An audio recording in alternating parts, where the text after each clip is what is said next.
As we head into the weekend, let me ask you a question. What are your plans for the weekend? Maybe you'll meet friends, finish some chores, or vegetate in front of Netflix. But do you plan to get some rest?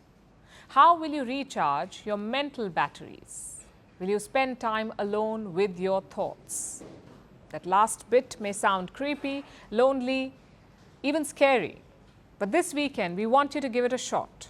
Because me time can show you a good time, and science proves this. Solitude offers physical and emotional benefits. But before we go on, let me clarify one thing. Solitude is not the same as loneliness. How we feel about time alone depends on whether we have chosen it. Loneliness is emotionally taxing. It means that we are not connected to others as we would like to be. On the other hand, solitude is intentional. It refers to seeking out time to spend alone, and it is almost always a positive experience. According to a survey, seeking out solitude increases well-being. So, fun fact, deliberate alone time makes us less lonely.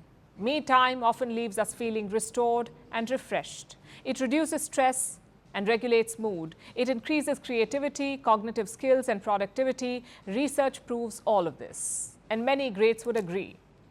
You see, we admire successful people. We want to know their morning routines and their diet plans. We want to work as much as they do and as hard as they do.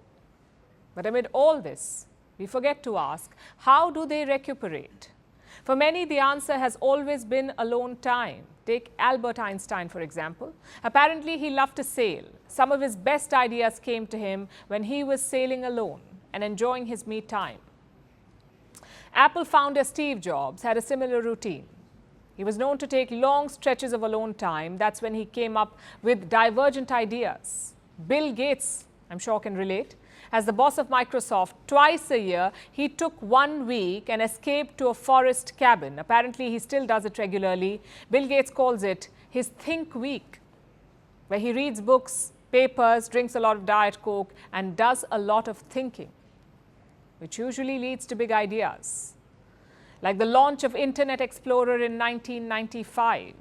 Sounds fascinating, doesn't it? But let's be realistic. We can't all leave civilization to find solitude. Most of us cannot afford to do that. Many of us don't want to do it. But let me tell you something. You don't have to.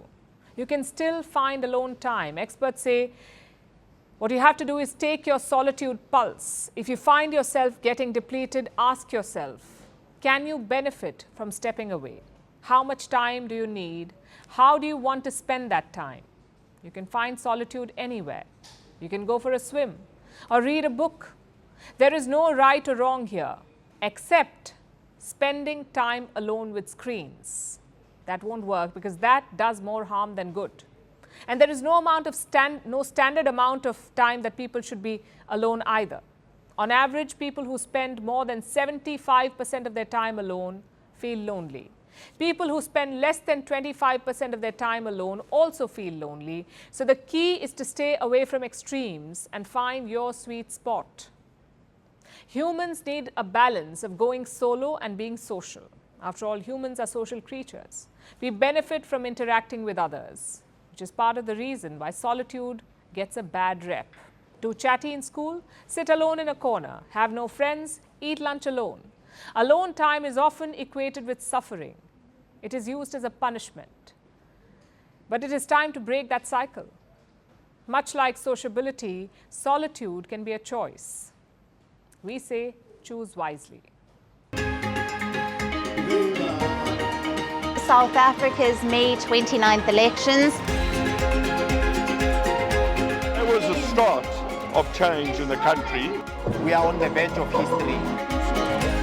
I am standing here at the forefront of change where voices echo the call for action. The nation grapples with an unemployment crisis.